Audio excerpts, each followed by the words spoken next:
അല്ല 3 ചെറുപ്പക്കാർ ഹെൽമെറ്റും വയ്ക്കാതെ സർക്കസ് കാണിച്ചൊന്നും പോകാൻ പറ്റില്ല. അതെല്ലാം വലിയ ഫൈനായിരിക്കും.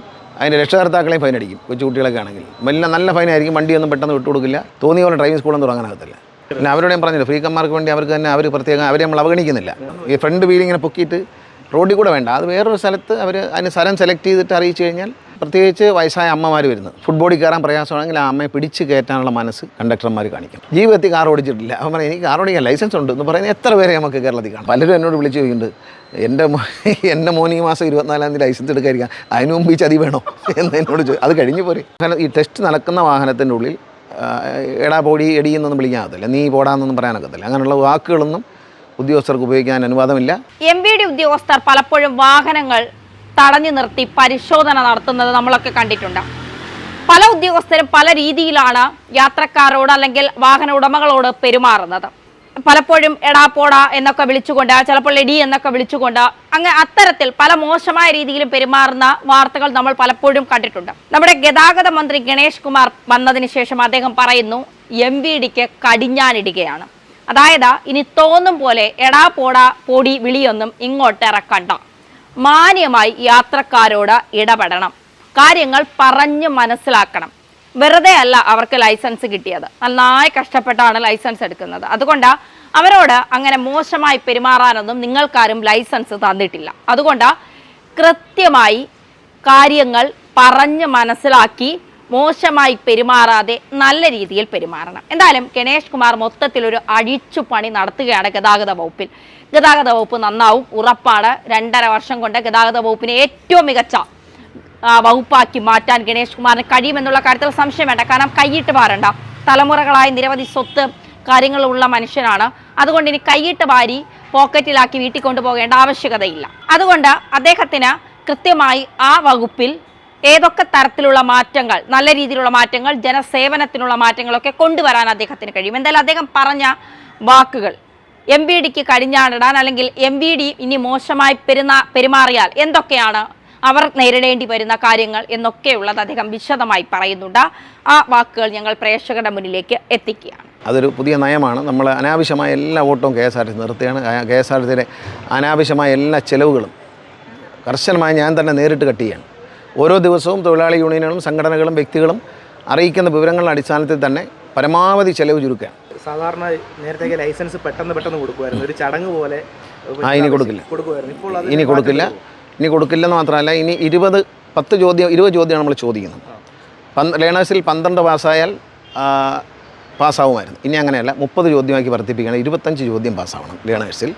പിന്നെ ഡ്രൈവിങ് വണ്ടി പാർക്ക് ചെയ്യാനുള്ള ബോക്സൊക്കെ വരച്ചു കൊടുക്കും. അതിൽ റിവേഴ്സിലും മുന്നോട്ടും പുറമോട്ടും കയറ്റി പാർക്ക് ചെയ്യാനുള്ള എല്ലാ സംവിധാനം. പിന്നെ മുന്നോട്ട് വളഞ്ഞ് പോകാനുള്ള വഴി, തിരിച്ച് റിവേഴ്സിൽ അതുപോലെ വരിക, അല്ലെ എച്ചൊന്നും അല്ല. പിന്നെ റോഡിൽ ഓടിച്ച് കാണിക്കണം. വണ്ടി മോട്ടോർ വെഹിക്കിൾ ഉദ്യോഗസ്ഥൻ്റെ മുമ്പിൽ വെച്ച് തന്നെ പാർക്ക് ചെയ്ത് കാണിക്കണം. പെട്ടെന്ന് പാർക്ക് ചെയ്യാൻ പറയുമ്പോൾ നോ പാർക്കിങ്ങിൽ പാർക്ക് ചെയ്താൽ പണി പോവും, ലൈസൻസ് കിട്ടില്ല. പാർക്ക് ചെയ്യുമ്പോൾ ബാക്ക് റോഡിലോട്ട് കിടന്നാലും ലൈസൻസ് കിട്ടത്തില്ല. അങ്ങനെ പാർക്കിംഗ് വളരെ പ്രധാനമാണ്. ഒരിടത്ത് സ്ട്രിക്റ്റ് ആവുകയും വേറൊരിടത്ത് ലൂസാവുകയും ചെയ്യും. 20 ലൈസൻസ് കൂടുതൽ ഒരു ദിവസം ഒരു ഓഫീസിൽ നിന്ന് കൊടുക്കാൻ പാടില്ലെന്ന് തീരുമാനിച്ചിട്ടുണ്ട്. അതിൻ്റെ ഉത്തരവ് ഉടനെ വരും. 20 ലൈസൻസ് അതിൽ കൂടുതൽ വേണ്ട. അതിൽ വരുന്ന ഒരു പ്രതിസന്ധിയും വെപ്രാളവും പത്രവാർത്തകളൊക്കെ കാണും, അതൊന്നും സാരമില്ല. പക്ഷേ ഇത് നാടിൻ്റെ നന്മയ്ക്ക് വേണ്ടിയാണ്, മനുഷ്യൻ്റെ ജീവൻ രക്ഷിക്കാൻ വേണ്ടിയിട്ടാണ്. വണ്ടി ഓടിക്കുക എന്നുള്ളതല്ല, വണ്ടിയെ കൈകാര്യം ചെയ്യാൻ പഠിക്കണം. അതിനാണ് പാർക്കിംഗ്, റിവേഴ്സ് എടുക്കുക. കഴിഞ്ഞ ദിവസം ഞാൻ തന്നെ കിഴക്കമുറിയിൽ ചെന്ന് ചാടി റോഡിലേക്ക്. ഒരു തരത്തിലും എൻ്റെ എതിരെ വന്ന ആളിന് താഴോട്ടൊന്ന് റിവേഴ്സ് എടുക്കാം, ഒറ്റ വണ്ടി പോകാനുള്ള വഴിയേ ഉള്ളൂ, റിവേഴ്സ് എടുക്കാൻ പറ്റില്ല. നാട്ടുകാരെല്ലാവരും കൂടെ ഇറങ്ങിയിട്ട് ഇടത്ത് വലത്തെന്നൊക്കെ പറഞ്ഞിട്ടൊന്നും പിടിയില്ല. അപ്പോൾ ഇതൊക്കെ വളരെ നമ്മുടെ നാട്ടിൽ വലിയ ഡേഞ്ചറാണ്. കാരണം റോഡിൽ കൂടെ പോകുന്ന പലരും പറയാറില്ല, നിങ്ങൾക്ക് തന്നെ അറിയാമല്ലോ, ഞാൻ സത്യമല്ലേ പറയുന്നത്, എനിക്ക് കാർ ഓടിക്കാൻ ലൈസൻസ് ഉണ്ട് പക്ഷേ വണ്ടി ഓടിച്ചിട്ടില്ല എന്ന് പറയുന്ന എത്ര പേരെ നമുക്ക് കാണാം കേരളത്തിൽ. ജീവിതത്തിൽ കാർ ഓടിച്ചിട്ടില്ല, അവൻ പറയും എനിക്ക് കാർ ഓടിക്കാൻ ലൈസൻസ് ഉണ്ട് എന്ന് പറയുന്ന എത്ര പേരെ നമുക്ക് കേരളത്തിൽ കാണാം. അത് അത് അതിൻ്റെ നാണക്കേട്. ഉദാഹരണം എല്ലാ ചുറ്റുപാടും ഉണ്ട്. നമ്മൾ ആ സത്യം മനസ്സിലാക്കിക്കൊണ്ട് തീർത്ത്. പലരും എന്നോട് വിളിച്ച് ചോദിക്കുന്നുണ്ട്, എൻ്റെ മോൻ ഈ മാസം 24-ാം തീയതി ലൈസൻസ് എടുക്കാതിരിക്കാം, അതിന് മുമ്പ് ഈ ചതി വേണോ എന്ന് എന്നോട് അത് കഴിഞ്ഞ് പോരെ എന്നൊക്കെ ആൾക്കാർ ചോദിക്കാറുണ്ട്. ലൈസൻസ് പെട്ടെന്ന് കിട്ടാൻ ശുപാർശയ്ക്ക് ആളുകൾ വരും. ഇല്ല, ഇനിയിപ്പോൾ പറ്റാത്ത തോതില്ല. വീഡിയോയിൽ കവർ ചെയ്യും.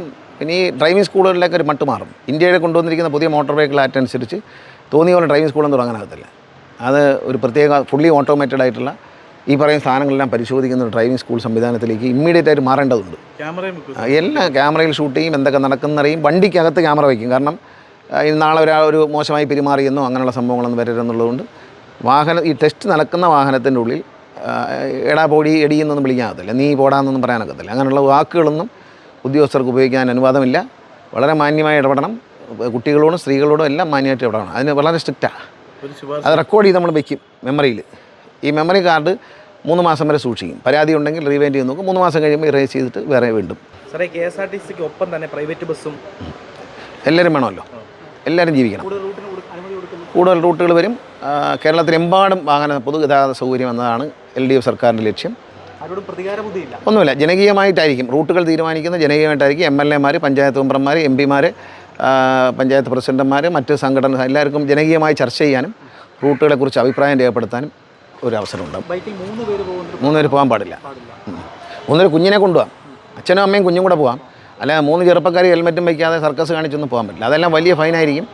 അതിൻ്റെ രക്ഷകർത്താക്കളെയും ഫൈൻ അടിക്കും. കൊച്ചു കുട്ടികളൊക്കെ ആണെങ്കിൽ നല്ല ഫൈനായിരിക്കും. വണ്ടിയൊന്നും പെട്ടെന്ന് വിട്ടുകൊടുക്കില്ല. കോടതിയിൽ നിന്നൊക്കെ വണ്ടി എടുക്കേണ്ടി വരും. നമ്മുടെ സമയമെടുക്കും. ലൈസൻസ് ഇല്ലാത്തൊരു വണ്ടി ഓടിച്ചാലും പിടിക്കും. അതുപോലെ തന്നെ ഈ നമ്പർ പ്ലേറ്റ് വിസിബിൾ ആയിരിക്കണം. മാസ്ക് വെച്ച്, അതായത് വിസിബിൾ ആയിരിക്കണം. പ്രത്യേകിച്ച് ലോറികളിൽ നമ്മൾ കാണുന്നൊരു കാര്യമുണ്ട്. ലോറിയുടെ നമ്പർ പ്ലേറ്റ് അകത്തും അതിന് പുറത്തൊരു ക്രാഷ് ഗാർഡും വെച്ചിട്ടുണ്ട്. അപ്പോൾ അതിന് പുറത്തേക്ക് എടുത്ത് വയ്ക്കാനുള്ള ഏർപ്പാട് ചെയ്യുന്നുണ്ട്. നമ്പർ പ്ലേറ്റ് കാണണം. അവരോട് ഞാൻ പറഞ്ഞില്ല, ഫ്രീക്കന്മാർക്ക് വേണ്ടി അവർക്ക് തന്നെ അവരെ നമ്മൾ അവഗണിക്കുന്നില്ല.